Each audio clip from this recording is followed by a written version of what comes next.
Di video kali ini saya akan menjelaskan mengenai apa itu microcontroller. Jadi microcontroller adalah sebuah sistem komputer yang dikemas dalam sebuah integrator circuit atau IC. Nah, sekarang pertanyaannya bagaimana sebuah microcontroller yang seukuran IC atau seukuran jari tangan itu bisa disebut sebagai sistem komputer.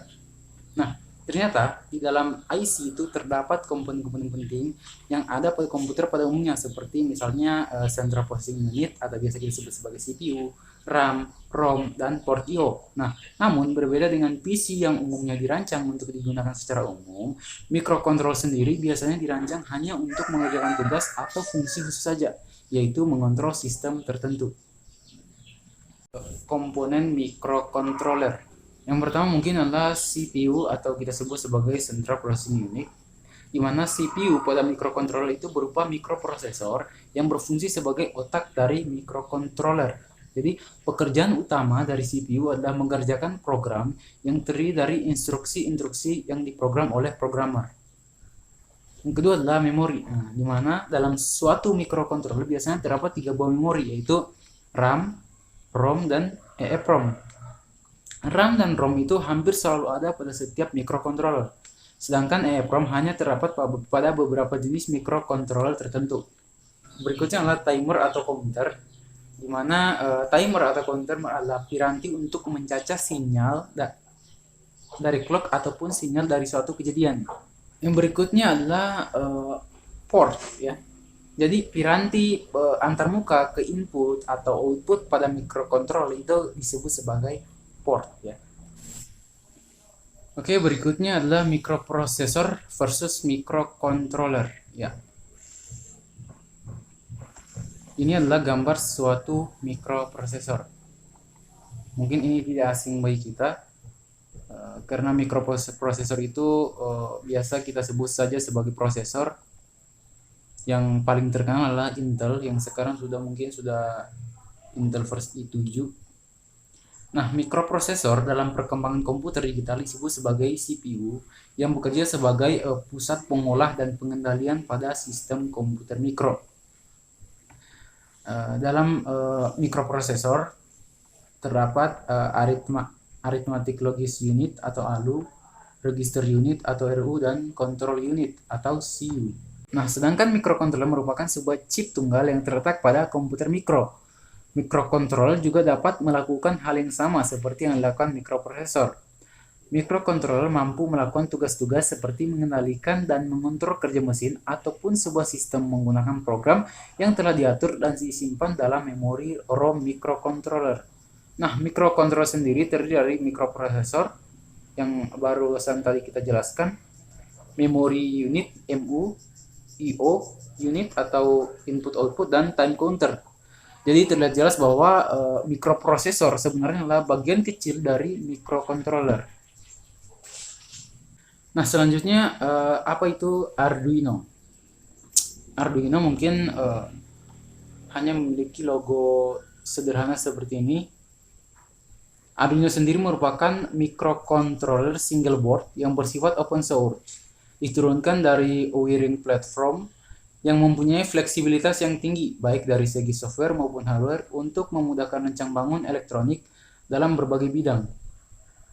Nah, Arduino ternyata menggunakan IC Atmega sebagai IC program, dan softwarenya memiliki bahasa pemrograman sendiri yang sering disebut sebagai bahasa processing. Bahasa ini sangat mirip dengan bahasa C, namun penulisannya mendekati bahasa manusia.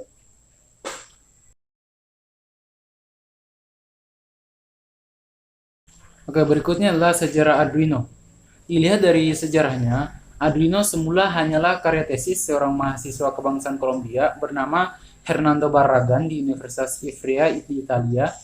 Judul tesis tersebut adalah Arduino la rivoluzione dell'open hardware atau Arduino Revolusi Open Hardware pada tahun 2005. Tesis tersebut dikembangkan oleh Massimo Banzi dan David Cuartelisis dan diberi nama Arduino dalam bahasa Itali yang berarti teman yang berani. Nah, pada awalnya tujuan dikembangkan Arduino oleh mereka adalah untuk membuat sebuah perangkat microcontroller yang murah, fleksibel, dan mudah dipelajari siapa saja, bahkan orang awam sekalipun. Ya, dan ini adalah jenis-jenis Arduino yang telah dikembangkan dari dulu sampai sekarang. Masing-masing Arduino memiliki ukuran yang berbeda-beda serta fungsi yang berbeda-beda pula. Berikutnya adalah bagian-bagian Arduino yang telah ditandai dengan nomor indeks dari 1 sampai 17. Nah, untuk yang pertama nomor 1 namanya adalah USB socket atau power USB. Fungsinya untuk memberikan catu daya ke papan Arduino menggunakan kabel USB dari komputer, juga sebagai komunikasi serial antara papan Arduino dengan komputer.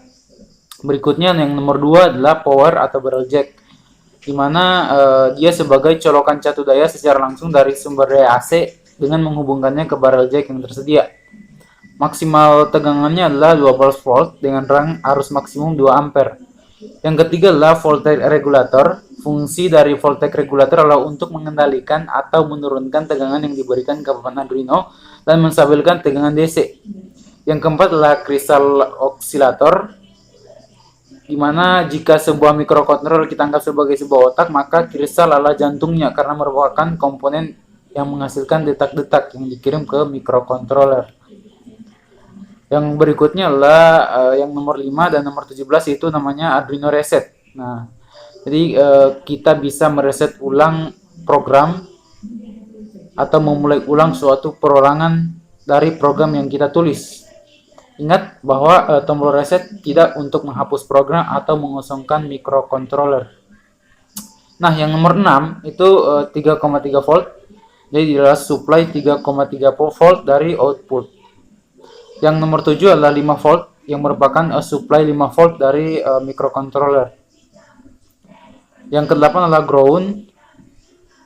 Jadi sebenarnya ada beberapa pin ground pada Arduino yang salah satunya dapat digunakan untuk menghubungkan ground rangkaian.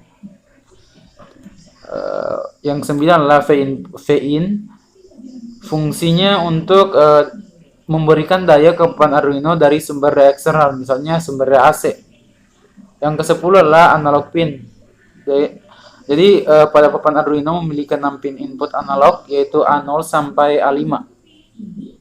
Pin-pin ini dapat membaca tegangan yang dihasilkan oleh sensor analog, misalnya sensor kelembapan atau temperatur, dengan mengubahnya menjadi nilai digital yang dapat dibaca oleh mikroprosesor.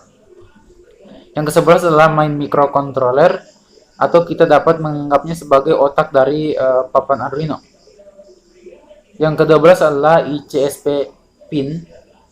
Jadi sebenarnya kebanyakan ICSP pin adalah AVR, yaitu suatu programmer header kecil untuk Arduino. Yang ke-13 adalah power LED indicator. Jadi LED ini harus menyala jika menghubungkannya ke Arduino atau sumber daya. Jika LED tidak menyala, jadi sudah pasti ada kesalahan sambungan. Yang 14 adalah TX dan RX LED. Nah, pada papan Arduino kita bisa menemukan label TX dan RX, di mana TX adalah transmit dan RX adalah receive. Yang ke-15 adalah digital input output. Nah, sebenarnya kan papan Arduino memiliki 14 pin input output digital. 6 pin output menyediakan PWM, dan pin-pin ini dapat dikonfigurasikan sebagai pin digital input untuk membaca nilai logika 0 atau 1, atau sebagai pin digital output yang mengendalikan modul-modul seperti LED, relay, dan lain-lain. Yang ke-16 adalah RF, yang merupakan singkatan dari analog reference. RF kadang-kadang digunakan untuk mengatur tegangan referensi eksternal antara 0 sampai 5 volt sebagai batas atas untuk pin input analog input.